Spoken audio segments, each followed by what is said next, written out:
My mother-in-law threw every piece of clothing I owned onto the wet pavement while the neighbors watched from their porches. She stood on the front steps of the house I grew up in, the house my grandmother built with 30 years of savings, and she screamed so loud that Mrs. Delaney, 3 doors down later, told me she heard every word from her kitchen. "My son deserves better than a broke orphan like you. You bring nothing to this family, nothing. You could not even give him a child. All you do is take up space and drag home stray animals like some crazy cat lady nobody wants." I stood on the lawn with my work scrubs getting soaked from the sprinklers that had run earlier that morning. My favorite blue dress, the one I wore on my first date with Wade, was crumpled in a puddle near the mailbox.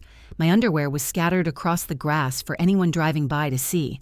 And my husband, the man I had loved for 6 years, the man I had trusted with my whole heart, stood just inside the doorway with his arms crossed and his eyes fixed on the ground.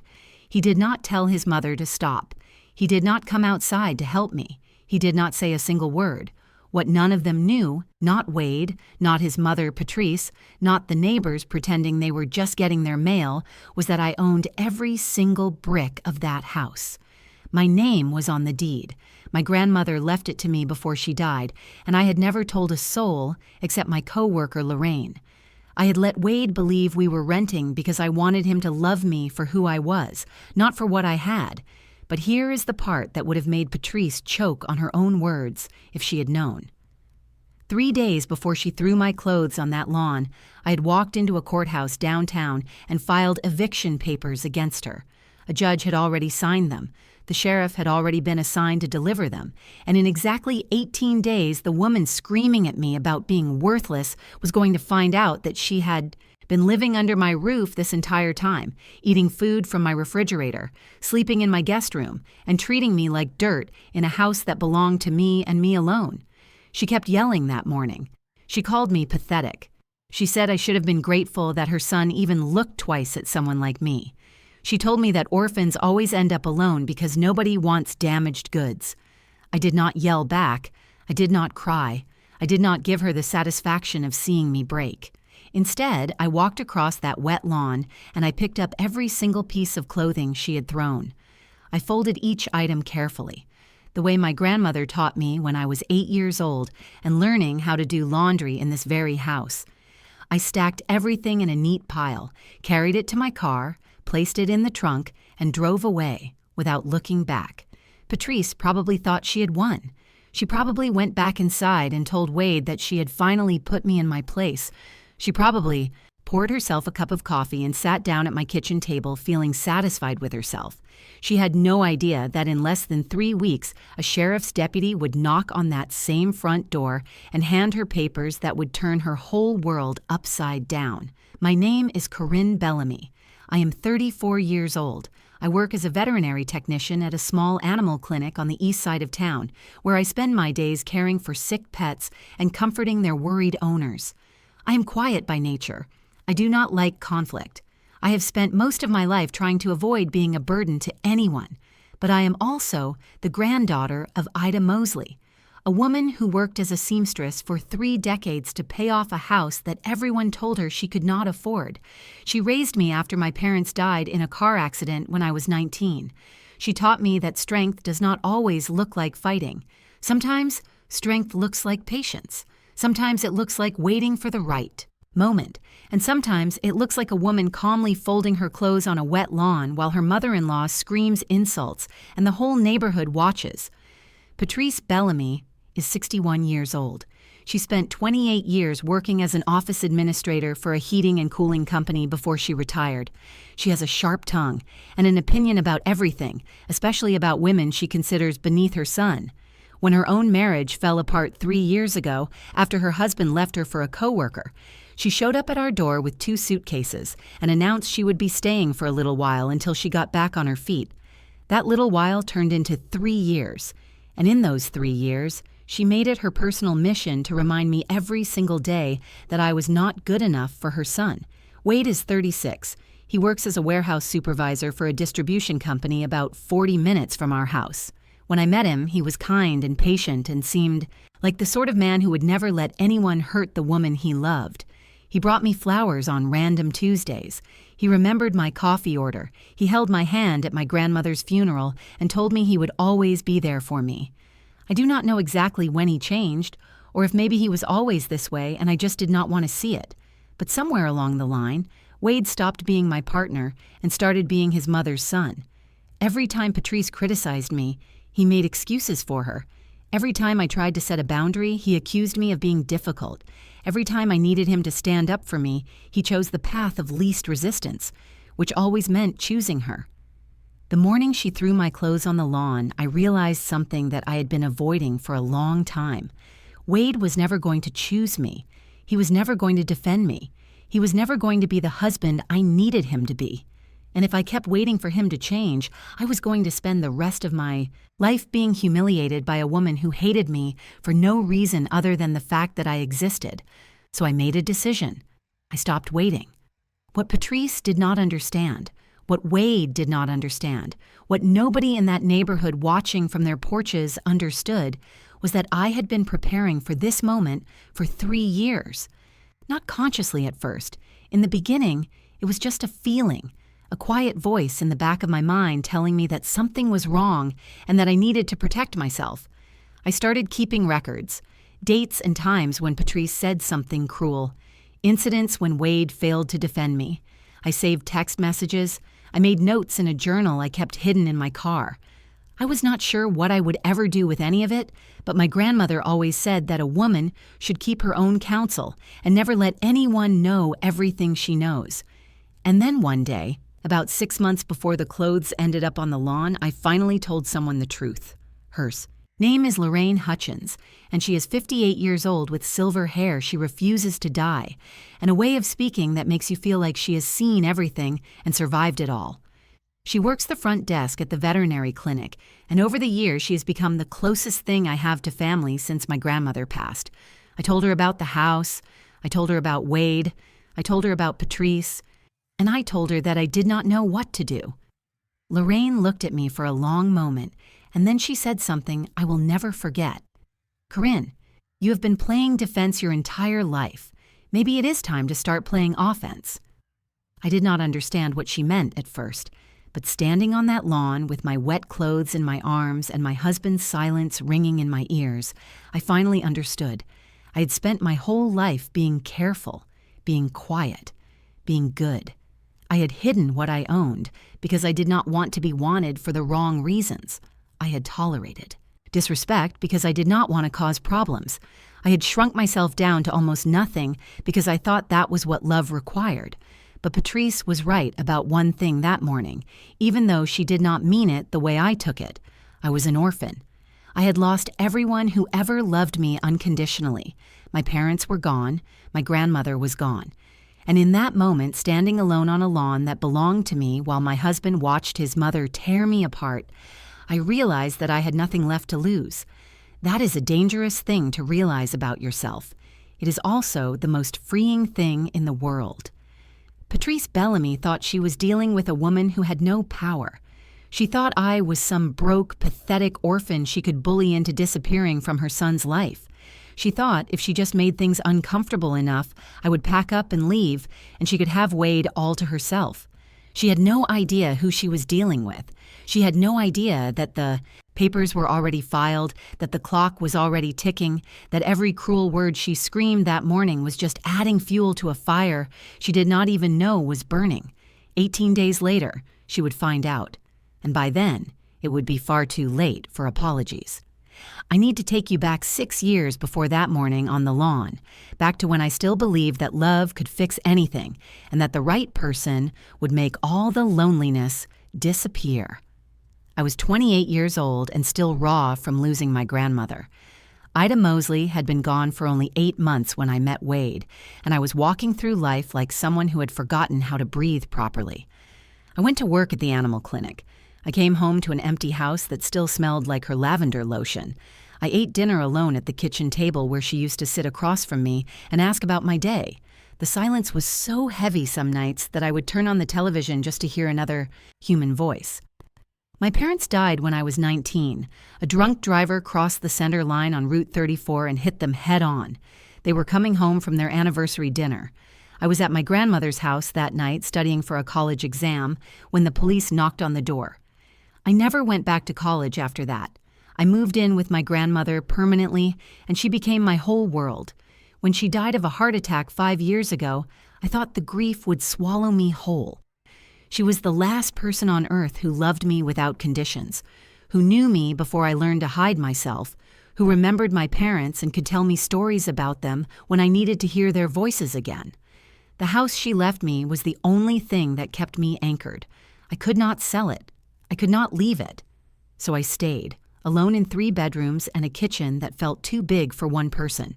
That was the woman Wade Bellamy met when he walked into the veterinary clinic with a stray cat he had found behind his warehouse.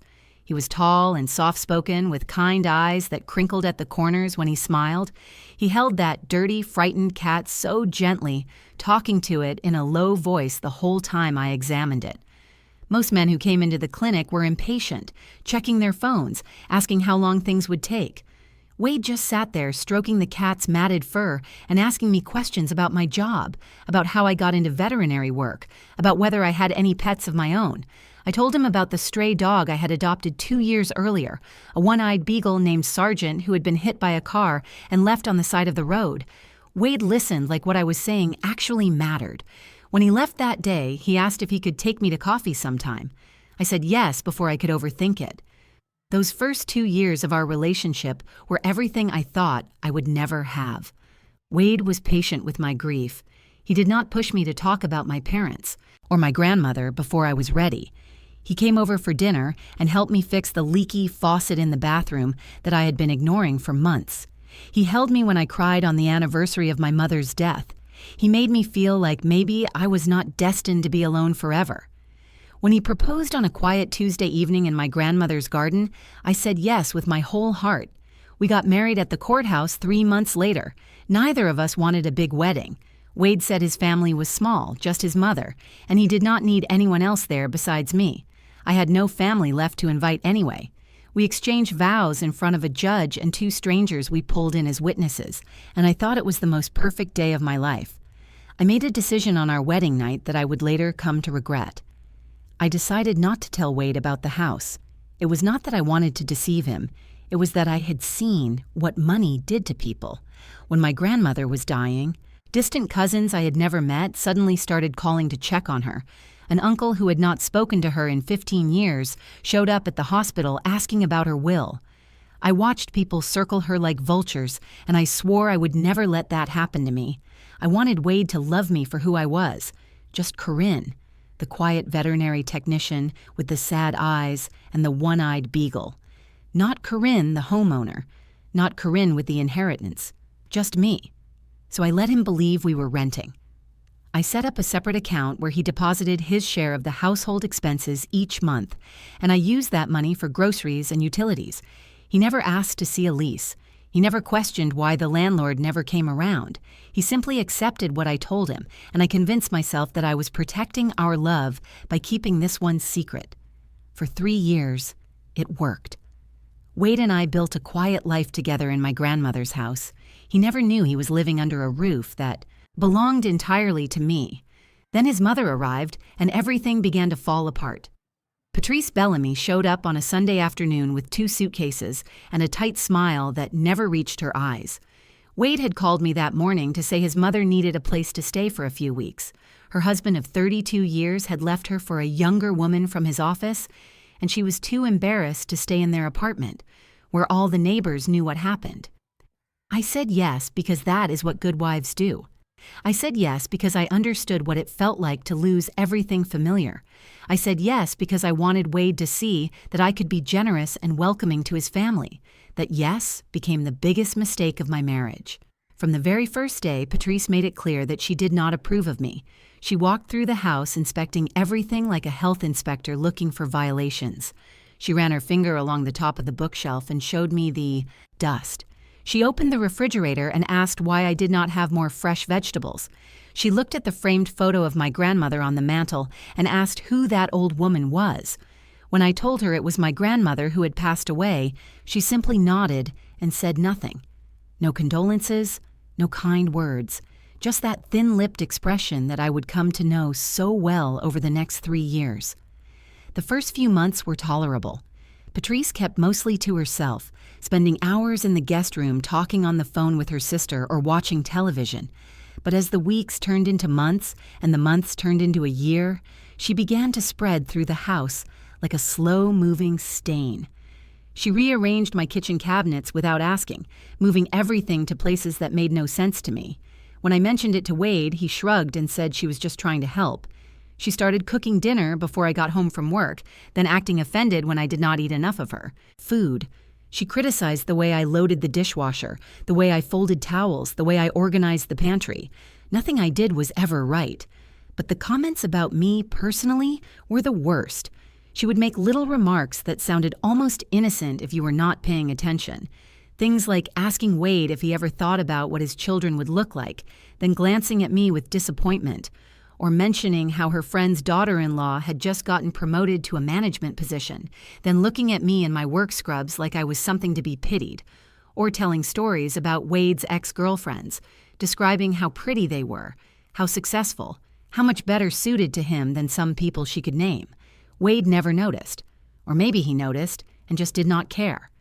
Every time I tried to talk to him about his mother's behavior, he made excuses. She was going through a hard time. She did not mean it that way. I was being too sensitive. If I just tried harder to get along with her, everything would be fine. I started to feel like I was going crazy. I would replay conversations in my head, wondering if I had misunderstood, if maybe Patrice really was just trying to help and I was the one with the problem. I began to doubt my own perceptions. I apologized for things that were not my fault. I shrank myself smaller and smaller, trying to take up as little space as possible in my own home. The incident with the foster cat was the breaking point I did not see coming. Lorraine called me one Thursday to say an elderly client had surrendered a diabetic cat named Muffin because she could no longer afford the medication. The shelter was full, and they would have to euthanize him if no one stepped forward. I agreed to foster him without even thinking about it. This was what I did. This was who I was. When I brought Muffin home that evening, Patrice was waiting in the living room with her arms crossed over her chest. "What is that thing?" "A foster cat. He is diabetic and needs medication twice a day, but I will handle everything myself." Her face twisted into something ugly. "You did not ask permission. This is not your house to make decisions like that." Something cracked inside my chest. 3 years of insults and condescension and constant criticism came flooding up from wherever I had been burying it. This woman paid nothing. She contributed nothing. She had never once thanked me for letting her stay. And now she was telling me what I could and could not do in the house my grandmother had left me. "Actually," I said quietly, "I do not need permission." Patrice's eyes went wide. For a moment, she just stared at me, shocked that I had finally talked back. Then her face hardened into something cold. "We will see about that." After I drove away from the house that morning with my wet clothes in the trunk, I sat in Lorraine's parking lot for 20 minutes before I could make myself go inside. My hands were shaking so badly I could barely turn off the engine. I kept seeing Wade standing in that doorway, arms crossed, eyes on the ground, saying nothing while his mother tore me apart in front of the whole neighborhood. Lorraine opened her door before I even knocked. She took one look at my face and pulled me inside without a word. I told her everything. The clothes on the lawn, the neighbors watching, the things Patrice screamed about me being a broke orphan, about me being worthless, about me not being able to give Wade children. I told her about Wade's silence, about how he just stood there like a statue while his mother humiliated me in public. When I finished, Lorraine handed me a cup of tea and sat across from me at her small kitchen table. She did not say anything for a long moment, just looked at me with those steady gray eyes that had seen decades of life and all its disappointments. "Corinne, I have been waiting 3 years for you to get angry. That woman has been living in your house, eating your food, treating you like garbage under her shoe, and you have never once told her the truth about who owns that property. Why?" I stared into my tea. "Because I wanted Wade to love me for who I am, not for what I have." Lorraine leaned forward. "And does he? Does he love you for who you are?" The question hit me like a punch to the stomach. I thought about all the times Wade had chosen his mother over me.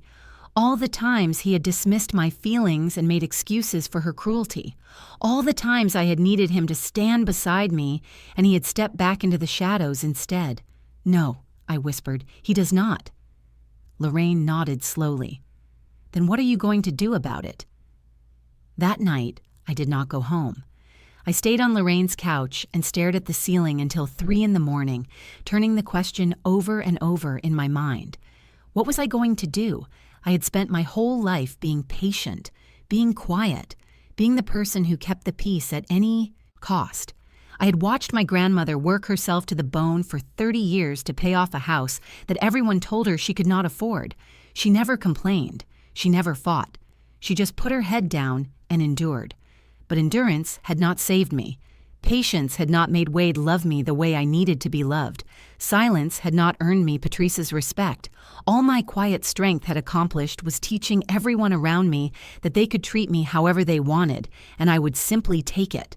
I was done taking it. The next morning, I called Helen Driscoll, the attorney who had handled my grandmother's estate. I told her I needed to file for eviction against someone living in my house without a lease or rental agreement. I told her I also wanted to begin divorce proceedings. Helen listened without interrupting.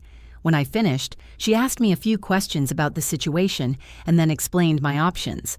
Since Patrice had no lease and paid no rent, she was legally considered a guest who could be removed with proper notice. Given the public nature of her behavior and the availability of witnesses, Helen believed we could get an expedited eviction order from the court. "What about Wade?" I asked. "He has no ownership claim to the property. You inherited it before your marriage and never added his name to the deed. The house is entirely yours. He cannot contest the eviction or the divorce on those grounds." I filed the paperwork that same day. Eviction notice for Patrice. Divorce petition citing irreconcilable differences. I signed every document with a steady hand and a calm heart. I did not tell Wade. I did not tell Patrice. I simply went back to my life and waited. Over the following weeks, something changed inside me. I stopped flinching when Patrice made her snide comments. I stopped apologizing for existing in my own home. I started eating breakfast in the kitchen again instead of hiding in my car until Wade and his mother left for the day. Patrice noticed the shift. I could see it in the way she looked at me, confused and suspicious, trying to figure out what had changed. She probably thought I had finally given up and accepted my place at the bottom of her family hierarchy. She had no idea that I was simply counting down the days until the sheriff knocked on her door. The day the sheriff arrived was a Thursday afternoon in late October. The leaves on the maple tree in the front yard had turned golden orange, and there was a crispness in the air that reminded me of my grandmother's apple pies cooling on the kitchen counter. It felt like the kind of day when everything changes. I had taken the afternoon off work. I parked my car across the street from the house, far enough away that I would not be immediately noticed, but close enough to see everything clearly. My heart was pounding so hard I could feel it in my throat. At exactly 2:15, a sheriff's department vehicle pulled up to the curb. 2 officers stepped out, one man and one woman, both wearing the calm, professional expressions of people who had done this 100 times before. They walked up the front path and knocked on the door. I watched Patrice answer. Even from across the street, I could see the confusion spreading across her face. She was wearing the floral housecoat she always wore in the afternoons, the one she had complained about me not washing correctly just last week. "Patrice Bellamy?" The male officer's voice carried clearly in the quiet afternoon air. "Yes, that is me. What is this about?" "Ma'am, we are here to serve you with an eviction notice. You have 72 hours to vacate this property." Patrice's shriek could probably be heard 3 blocks away. "There must be some kind of mistake. My son owns this house. My son lives here. You have the wrong address." The female officer checked her paperwork with practiced patience. "The property is registered to Corinne Bellamy. She is the sole owner and has been since 2019. These documents have been reviewed and signed by a judge. You have 72 hours to remove yourself and your belongings from the premises." I saw Patrice grab the papers and stare at them like they were written in a foreign language. Her mouth opened and closed several times, but no words came out. For the first time in 3 years, Patrice Bellamy had absolutely nothing to say. Wade appeared in the doorway behind her. He was still wearing his work clothes. Must have just gotten home. He took the papers from his mother's shaking hands and read them, then read them again. His face went pale. Then he looked up and saw my car parked across the street. He crossed the lawn in quick strides, his expression caught somewhere between confusion and anger. I rolled my window down halfway and waited. "You own this house?" His voice cracked on the last word. "Yes, my grandmother left it to me when she died."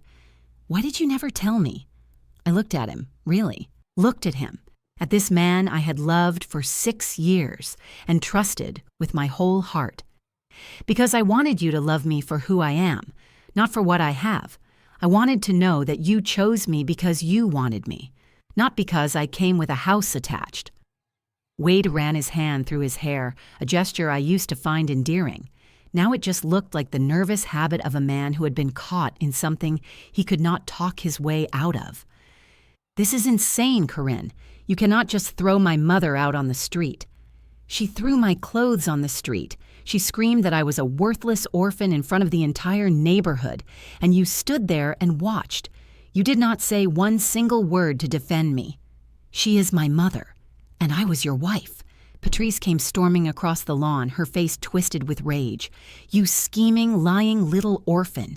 You planned this from the beginning. You trapped my son and hid the truth so you could humiliate us." I stepped out of my car and faced her directly. I did not raise my voice. I did not need to. "I never lied to you, Patrice. I simply never told you what I owned. You assumed I was poor because I work with animals, and I do not brag about my life.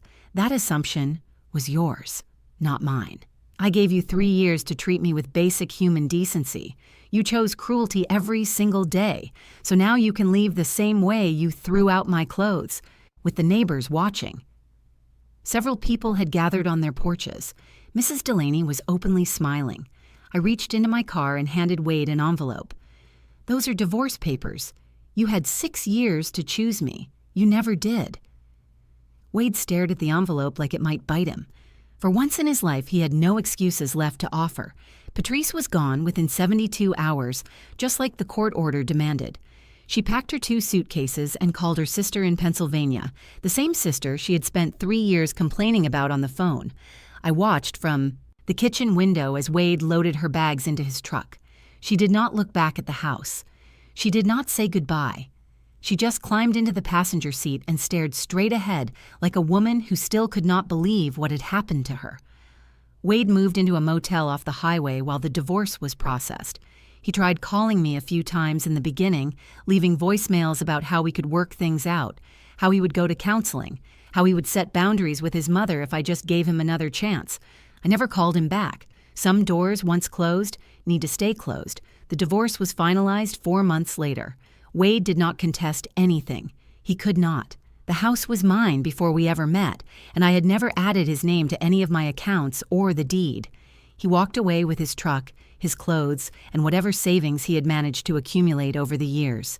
I kept everything else, including Sergeant the One-Eyed Beagle and Muffin the diabetic cat who had somehow become a permanent member of my little family. The first night I spent alone in that house after the divorce was final, I walked through every room like I was seeing it for the first time. I touched the walls my grandmother had painted herself. I stood in the kitchen where she taught me how to make her famous biscuits. I sat on the porch swing where we used to drink lemonade on summer evenings and watch the fireflies come out. For 3 years, I had felt like a stranger in my own home. Patrice had filled every corner with her presence, her criticism, her constant reminders that I was not good enough. But now the house was quiet in a different way. Not the heavy silence of loneliness, but the peaceful stillness of a place that finally belonged to me again. Lorraine came over that weekend to help me repaint the guest room. We covered Patrice's beige walls with a soft sage green. The color my grandmother always said reminded her of new beginnings. We turned the space into a proper foster room for the animals I would continue to take in. Shelves for supplies, a comfortable chair for late-night feedings, a window where the morning sun came through just right. 6 months after everything happened, I was sitting on my front porch drinking coffee when Mrs. Delaney stopped by on her morning walk. She was 73 years old with silver hair and sharp eyes that missed nothing in our little neighborhood. "I always wondered why you put up with that woman for so long," she said, leaning against my porch railing. I thought about the question for a moment. I believed that silence was the same thing as peace. I thought if I just endured long enough, things would get better on their own. But some situations do not improve with patience. They only improve when you finally take action. Mrs. Delaney nodded slowly. "Your grandmother would be proud of you, Corinne. Ida was a fighter in her own quiet way. You are more like her than you know." I smiled at that. I thought about my grandmother, about the decades she spent working and saving and building something that would outlast her. She never raised her voice. She never made a scene. But she also never let anyone take what was hers. I spent years hiding what I had because I was afraid of being wanted for the wrong reasons. I thought if I kept my inheritance a secret, I would find someone who truly loved me for myself. But in trying to protect myself from people who might want my money, I ended up with something worse. I ended up with people who saw my quietness as weakness and my kindness as permission to treat me however they wanted. If you are watching this, and you recognize your own life in my story, I want you to know something important.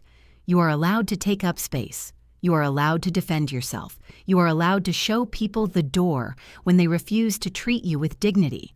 Silence is not always strength. Sometimes the strongest thing you can do is finally speak up. The house was always mine, but the decision to reclaim my life, that was mine too. If this story touched you, I would love to hear your thoughts in the comments below. Have you ever had to stand up for yourself after years of staying quiet? Share your experience with our community. And if you are new here, please subscribe to Buddy Saga and hit that notification bell so you never miss a story. Every like, every comment, every share helps more people find these stories and know they are not alone. Thank you for watching. Take care of yourself, and I will see you in the next one.